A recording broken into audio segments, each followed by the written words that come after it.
Hello, नमस्कार, जय हिंद, नमस्कार। मेरे प्रिय साथियों, हड़कंप मचा हुआ है, संदेहास्पद स्थिति बनी हुई है, सस्पेंस है सबके दिमाग में, सब अपनी अपनी चला रहे हैं, सब अपने अपने हिसाब से अपने अपने स्तर पर बहुत सारी चीज़ें दिखा रहे हैं, बता रहे हैं, क्या सही है क्या गलत है, इस पर बहुत सारे ऑब्जेक्शन हैं। मेरे प्यारे बच्चों, मेरे प्यारे साथियों, मेरे व्यूअर्स जो मुझे फॉलो करते हैं वे सभी लोग, और जो मेरी आलोचना करते हैं वे लोग भी, मैं आप सबको एक बात अच्छे से बताना चाहता हूं।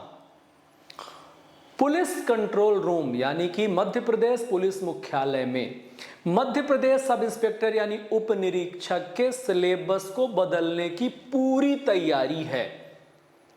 बात केवल सरकार, गृह मंत्रालय और मुख्यालय के बीच में अटकी हुई है, आम सहमति नहीं बन पा रही है।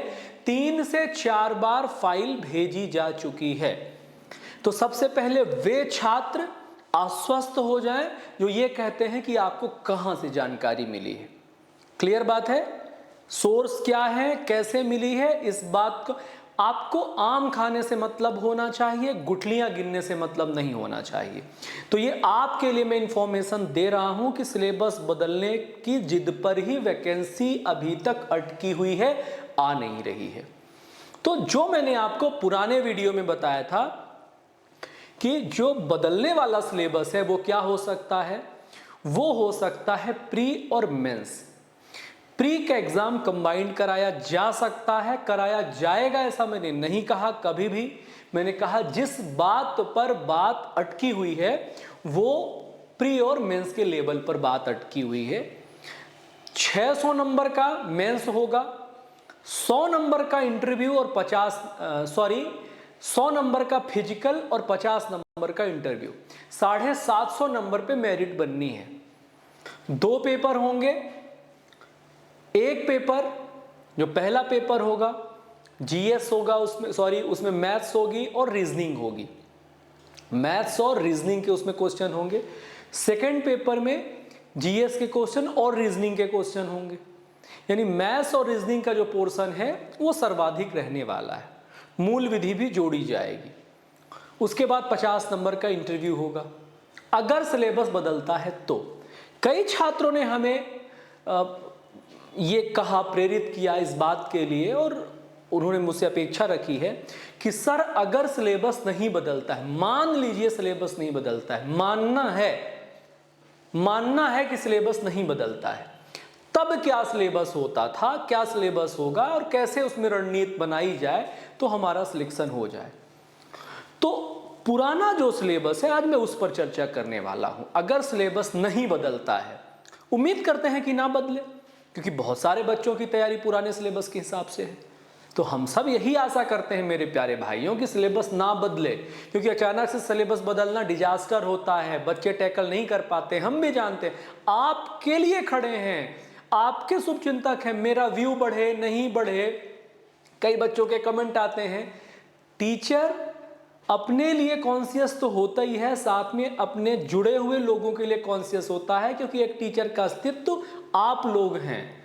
तो इसलिए आप लोग इस पूरी जो एक तो वर्चुअल दुनिया इतनी खतरनाक तैयार हो गई है कि किस पर यकीन किया जाए किस पर यकीन ना किया जाए ये बड़ा मुश्किल हो रहा है।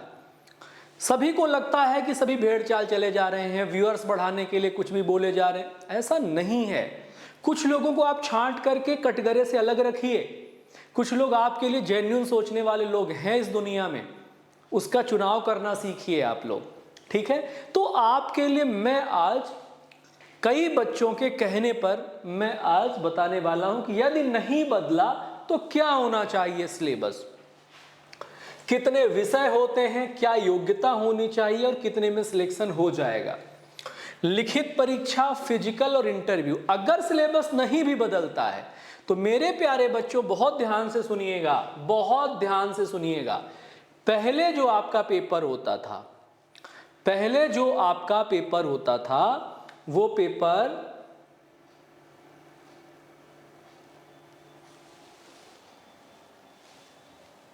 हाँ जी, पहले जो आपका पेपर हुआ करता था वो पेपर होता था 100 नंबर का पेपर 1 और 100 नंबर का पेपर 2। यानी आपका पेपर होता था, ये लिखित परीक्षा होती थी 200 अंकों की। उसके बाद यहाँ 10 नंबर का इंटरव्यू होता था, यानी जो आपकी मेरिट बनती थी वो 210 अंकों से बनती थी। ये पुराना पैटर्न है, सिलेबस नहीं भी बदला, अगर वो पेपर पुराने पैटर्न से भी ले तब भी फिजिकल के तो 100 नंबर इस बार जुड़ने तय है ना मेरे प्यारे बच्चों। तो अब 210 नंबर बनने की बजाय, और हो सकता है कि पूरा सिलेबस ना बदले तो 10 नंबर के इंटरव्यू की जगह 50 नंबर का इंटरव्यू रख दें।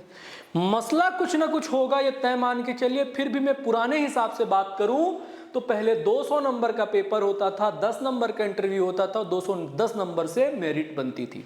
इस बार 100% तय है कि फिजिकल के 100 नंबर तो जुड़ेंगे। तो उस हिसाब से, पुराने पैटर्न के हिसाब से अब हो जाएंगे ये 310 नंबर। 310 नंबर में आपको मेरिट में ले जाया जाएगा। ये विशेष बात है, इसको अपन को ध्यान रखना है। सब्जेक्ट बार में आपको डिस्कस करने वाला हूँ, क्या क्या विषय होते हैं, आपको कैसे तैयारी करनी चाहिए, इन सब की अपन को जानकारी होनी चाहिए। आइए हम लोग डिटेल में इसकी बात करते हैं। पहले पूरी डिटेल नोट कर लीजिए, हमसे संपर्क करने का भी डिटेल नोट कर लीजिए। किसी भी बच्चे को कोई समस्या है तो डायरेक्ट मुझे व्हाट्सएप पे बात कर सकता है 7999115405 पे। किसी भी छात्र को किसी भी प्रकार की समस्या है, कोई भी इंफॉर्मेशन चाहिए, डायरेक्ट मुझसे व्हाट्सएप पे कनेक्ट कर सकता है। सोशल मीडिया के विभिन्न माध्यम हैं, यहाँ पर आप हमें फॉलो कर सकते हैं, मैसेज कर सकते हैं, बात कर सकते हैं। आइए, अगर नहीं बदला तो क्या होना चाहिए सिलेबस। अगर नहीं बदला तो पुराने सिलेबस के हिसाब से हम चर्चा करने वाले हैं। आप सभी लोग ध्यान से देखिएगा, वीडियो स्किप मत करिएगा, एक एक छोटी से छोटी जानकारी मैं आपको इसमें देने वाला हूं। मेरे प्यारे छात्रों, पहले क्या होता था, जब 2017 तक जो भर्ती आई उसमें 2 पेपर होते थे। पेपर 1 100 नंबर का और पेपर 2 ये भी 100 नंबर का। कुल मिलाकर के 200 अंकों का पेपर होता था। साथ में जब आप पेपर क्वालिफाई हो जाते थे, फिजिकल क्वालिफाई हो जाते थे, तब आपको बुलाया जाता था 10 अंकों के इंटरव्यू के लिए। 10 अंक साक्षात्कार यानी कि इंटरव्यू के लिए होते थे। यानी कि जो मेरिट की सूची है वो 210 अंकों से मेरे प्यारे बच्चों बनती थी। और इस 210 अंकों में एक आइडियल जनरल का बच्चा अगर 160 नंबर के आसपास लाता था तो उसका सिलेक्शन हो जाता था। अब 160 के नीचे आप कहीं तक भी कैटेगरी वाइज चले जाइए। मैंने बार बार कहा कि आपको जो आरक्षण मिलता है वो बोनस मानिए उसको, आप फाइट हमेशा जनरल के लिए करिए। तो बाउंड्री लाइन का झंझट आपसे हमेशा दूर रहेगा। जैसे बच्चे बोलते हैं ना, सर मैं ओबीसी में हूँ, मैं SC ST में हूँ, या मैं किसी और कैटेगरी में बिलोंग करता हूँ, मुझे किसी कैटेगरी से कोई समस्या नहीं है, किसी भी आरक्षण पद्धति से कोई दिक्कत नहीं है, जो चल रही है ना वो चलती जाएगी। लेकिन आप उससे कॉन्शियस नहीं होइए, उसको आप एक्स्ट्रा पॉकेट, वीटो पावर होता है ना, उसको पॉकेट में रखिए। आप जनरल में फाइट करिए, वहाँ से आप अपना सुपर पावर जनरेट करिए और आप बाउंड्री के अंदर चले जाइए। लेकिन अगर आप अपने आरक्षण कैटेगरी के माध्यम से दिमाग में ये बातें रखेंगे, बहुत इंपॉर्टेंट बात है, ध्यान रखिएगा सभी बच्चों के लिए।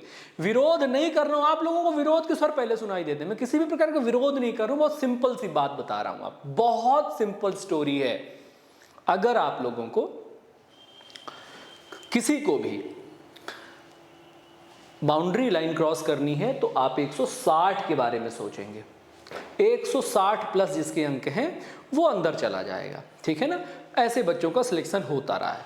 आइए अब हम बात करते हैं कि इनमें विषय कौन कौन से होते हैं। पेपर 1 जो 100 नंबर का होता है उसमें कौन कौन से विषय होते हैं, पेपर 2 में कौन कौन से सब्जेक्ट होते हैं। तो सबसे पहले हम लोग बात कर लेते हैं पेपर 1 की। पेपर 1, तो जो पेपर 1 है जिसमें 100 अंक होंगे, 2 घंटे के करीब आपको समय दिया जाएगा। इस 2 घंटे में आपको 100 अंक यानी 120 मिनट में 100 प्रश्न, एक एक अंकों का 100 अंक। कोई नेगेटिव मार्किंग अभी तक नहीं होती थी, अब सुनने में आ रहा नए सिलेबस में नेगेटिव मार्किंग भी है 1/3 की। तो फिलहाल अभी मैं पुराने सिलेबस की बात करूं तो इसमें आता है मैथ्स, मैथमेटिक्स, इसमें आती है रीजनिंग, इसमें आती है साइंस, अच्छी खासी साइंस। 2016 वाले में केवल साइंस थी, बेहतरीन लेवल की साइंस। इसमें आता है एमपीजी के, इसमें आता है जीएस या GK, static GK, current affairs. इसमें जो रेशियो है वो रेशियो अनबैलेंस हो गया है विगत कुछ वर्षों से। ये जो पोर्शन है मैथ्स और रीजनिंग का पोर्शन है, 100 में से ये वेटेज लेके जा रहा है 75 प्लस, 80 तक जा रहा है वेटेज इसका। बचे हुए 20 से 25 सवाल जो हैं वहां पर ये लोग आते हैं। तो सारा खेल पेपर 1 में कौन लेके चला गया है? मैथ्स और रीजनिंग। मैथ्स और रीजनिंग निर्णायक भूमिका निभा रहा है। जिसने मैथ्स और रीजनिंग ठीक से कर लिया उसका पेपर 1 बहुत अच्छे से चला जाता है।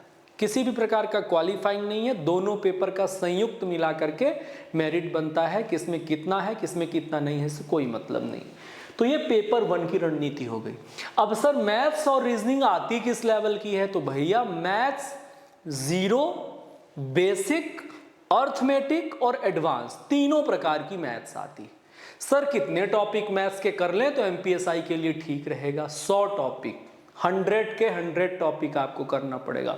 नंबर सिस्टम आपको पढ़ना पड़ेगा, टाइप्स ऑफ नंबर्स आपको पढ़ना पड़ेगा, यूजिंग नंबर्स आपको पढ़ना पड़ेगा, भाग के प्रकार, भाग का प्रयोग, भाग के अंग, यानी कि मैं डिविजिबिलिटी की बात कर रहा हूँ। डिविजिबिलिटी के सारे पार्ट्स आपको पढ़ने होंगे। रूल ऑफ डिविजिबिलिटी बिल्कुल बेसिक लेवल की चीज़ें आपको पढ़नी होंगी। रूल ऑफ पावर आपको पढ़ने होंगे, रिमाइंडर थ्योरम आपको पढ़ना होगा, स्क्वायर रूट सर्ड आपको पढ़ने होंगे, पावर्स आपको पढ़ने होंगे, है ना, वर्ग, वर्गमूल, घन, घनमूल, करणी, एलसीएम, एचसीएफ। उसके बाद आपको बहुपद पढ़ने होंगे, चर अचर राशियां पढ़नी होंगी, समीकरण पढ़ने होंगे, समीकरण के प्रकार, वर्ग समीकरण पढ़ना पड़ेगा, अलजेब्रा पढ़ना पड़ेगा आपको। उसके बाद आपके मेन टॉपिक जो होते हैं संख्या पद्धति के टॉपिक होते हैं, मेमोरी यूनिट पढ़नी पड़ेगी आपको, रेशियो पढ़ना पड़ेगा, रेशियो प्रपोर्शन पढ़ना पड़ेगा, परसेंटेज पढ़ना पड़ेगा, प्रॉफिट एंड लॉस पढ़ना पड़ेगा, एज प्रॉब्लम पढ़नी पड़ेगी, एवरेजेस पढ़ने पड़ेंगे, एसआई सीआई पढ़ना पड़ेगा, टाइम डिस्टेंस पढ़ना पड़ेगा, ट्रेन पढ़नी पड़ेगी, बोट स्ट्रीम पढ़ना पड़ेगा, आपको टाइम एंड वर्क पढ़ना पड़ेगा, पाइप एंड सिस्टम पढ़ना पड़ेगा, पार्टनरशिप और रेस पढ़नी पड़ेगी, कमीशन और टैक्स पढ़ना पड़ेगा, स्टैट्स पढ़ना पड़ेगा, mean median mode, standard deviation, variance पढ़ना पड़ेगा। बात समझ में आ रही है? यानी कुछ भी छोड़ना नहीं है। रीजनिंग में सर क्या पढ़ना पड़ेगा? अल्फ़ाबेट से लेकर के अल्फ़ाबेट के सारी वैरायटी, जैसे ऑर्डर होते हैं, ऑर्डर चेंजिंग होता है, वर्ड मेकिंग होता है, वर्ड नॉट मेकिंग होता है, डिक्शनरी अरेंजमेंट होता है, वर्ड पेयर होता है, सीरीज होती है, कोडिंग डिकोडिंग होती है, everything, sitting arrangement, direction, order, rank, puzzle, blood relation, dice, colour dice, matrix, cube, cuboids. अच्छा, एडवांस मैथ्स में मैं तो बताना ही भूल गया, उधर ज्योमेट्री पोर्शन पूरा का पूरा आपका, जिसमें आपके सर्कल यानी वृत्त, त्रिभुज, चतुर्भुज, पंचभुज, बहुभुज, है ना, उसमें बहुत सारे वैरायटी होते हैं। और क्या क्या पढ़ना है आपको? 3 डायमेंशनल आकृति में क्यूब, क्यूबाइट यानी घन, घनाभ, बेलन, शंकु, सिलेंडर एंड कोन, फ्रस्ट्रम, है ना। उसके बाद उसमें स्फीयर, हेमिस्फीयर, गोला, अर्धगोला, prism and pyramid, coordinate geometry, trigonometry, है ना, लॉग के कुछ सवाल देखे गए हैं। तो एवरीथिंग, सारा का सारा मैथमेटिक्स में पढ़ना है आपको। उधर रीजनिंग में भी अपन कहाँ तक पहुँचे थे? कलरफुल क्यूब्स तक पहुँचे थे। कलरफुल क्यूब्स के बाद मैट्रिक्स, इनइक्वालिटी, समानता असमानता दोनों। फिर डिसीजन मेकिंग में आपको क्या पढ़ना पड़ेगा? वो लॉजिकल वाले आजकल क्वेश्चंस आते हैं, है ना। उसके बाद उसमें क्या पढ़ना पड़ेगा भैया? सिलोलिज्म 1, सिलोलिज्म 2, रिलेशनल डायग्राम्स पढ़ने पड़ेंगे, है ना, स्टेटमेंट एंड आर्ग्यूमेंट्स पढ़ने पड़ेंगे, कथन एवं पूर्व अवधारणाएं पढ़नी पड़ेंगी। तो फिगर काउंटिंग हो गई नॉन वर्बल में और ये सारी चीज़ें। तो आपको ये सभी प्रकार का पूरे टॉपिक, यानी कोई अगर कहे कि सिर्फ ये पढ़ लो आपका सिलेक्शन हो जाएगा, तो आप समझिए आपको कंफ्यूज किया जा रहा है, आपको गुमराह किया जा रहा है। किसी भी प्रकार का शॉर्टकट नहीं लेना है। अगर आपको कोई कहे कि मैं आपको 1.5 महीने में सब इंस्पेक्टर बना दूंगा, तो क्षमा करें, 1.5 महीने में कोई सब इंस्पेक्टर नहीं बना पाता है। आप 1.5 महीने के हिसाब से मत पढ़िए, आप अच्छे से तैयारी करिए। बेहतरीन तैयारी लगती है तब सब इंस्पेक्टर अधिकारी के पोस्ट मिलते हैं। आप अच्छी तैयारी करिए। क्लियर है ना। दूसरी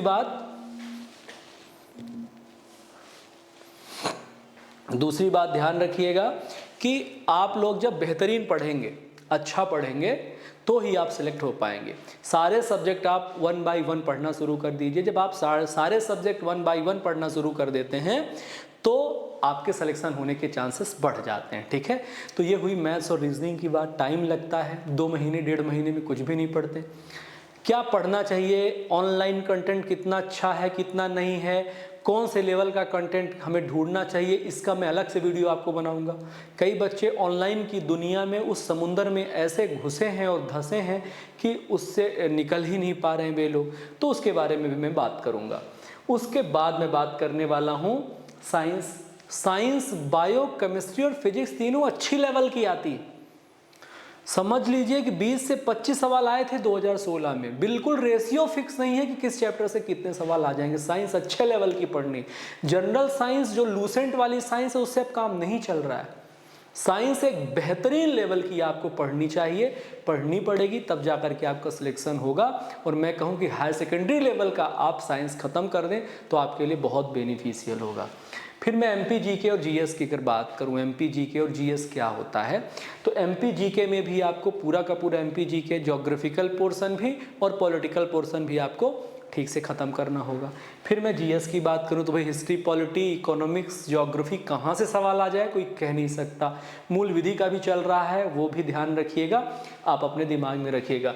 तो ये पेपर 1 का जो 100 नंबर है वो इतने प्रकार के रेशियो को खिचड़ी करके वो देता है, कहाँ से कितना देगा कोई नहीं जानता। डन। अब हम पेपर 2 की बात करते हैं। पेपर 2 की बात करें अगर हम लोग, देखिए बहुत ध्यान से देखिए, पेपर 2 की हम लोग बात करने वाले हैं। तो पेपर 2 में अब तक होता आया है, पेपर 2 में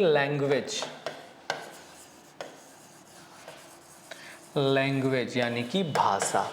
इसमें 2 प्रकार की भाषाएं यूज की जाती हैं और ऑप्शनल नहीं है, कंपलसरी है। इंग्लिश के आते हैं 30 सवाल 30 अंकों के। हिंदी के आते हैं 70 सवाल 70 अंकों के। कुल मिलाकर के ये 100 नंबर, ये बिल्कुल फिक्स है। हिंदी किस लेवल का आएगा भाई, ग्रामर पोर्शन से लेकर के साहित्य पोर्शन तक हिंदी आएगा। हिंदी को आप ऐसे ही हल्के में मत ले लीजिएगा, साहित्य पोर्शन तक आता है। इंग्लिश में भी अच्छी खासी इंग्लिश आने लगी है। तो ये 100 नंबर का लैंग्वेज फिक्स है। तो इसमें बच्चे क्या करते हैं, हिंदी वाले पोर्शन को इतना मजबूत कर लेते हैं कि वो 68 तक ले आते हैं, और हिंदी भाषी क्षेत्र के लोग यहाँ से ले आते हैं 18 नंबर से लेकर के 20 नंबर। तो यहाँ इनके नंबर हो जाते हैं 8 8 16, 6 1 7 और 1 8, 86 नंबर यहाँ हो जाते हैं। 86 अगर यहाँ आ गए और समझ लीजिए गलती से वहाँ 65 आ गए, तो यहाँ कितना हो गया, 6 5 11, 8 6 14, 14 1 15, 151 नंबर में वो सिलेक्शन की उम्मीद करने लगते हैं। लेकिन अब इतना हाई कंपटीशन है कि 151 में अब सिलेक्शन नहीं होगा। अब अगर आप यहाँ 86 मार्क्स लेकर के आते हो, रेशियो किसी का कुछ भी हो सकता है, तो यहाँ भी आपको करीब करीब 75 78 मार्क्स लाने पड़ेंगे। अगर यहाँ 86 लाते हैं तो यहाँ 75 मार्क्स लाने पड़ेंगे फर्स्ट पेपर में ये हो गया कितना, 6 5 11, 8 7 15, 1 16, 161 नंबर अगर इधर आपके आ गए और 3 से 4 नंबर आपको मिल गए इंटरव्यू में, 165 में आपका फाइनल सिलेक्शन हो जाएगा मेरे प्यारे छात्रों। तो आपको इतनी हैवी तैयारी करनी पड़ेगी पुराने सिलेबस के हिसाब से। नए सिलेबस के हिसाब से तो बात ही क्या करें, बात कर चुके हैं ना पुराने वीडियो में जो एमपीएसआई का डला हुआ है, आप लोग देख लीजिए। पुराने सिलेबस मतलब नए सिलेबस की पूरी डिटेलिंग हमने दे रखी।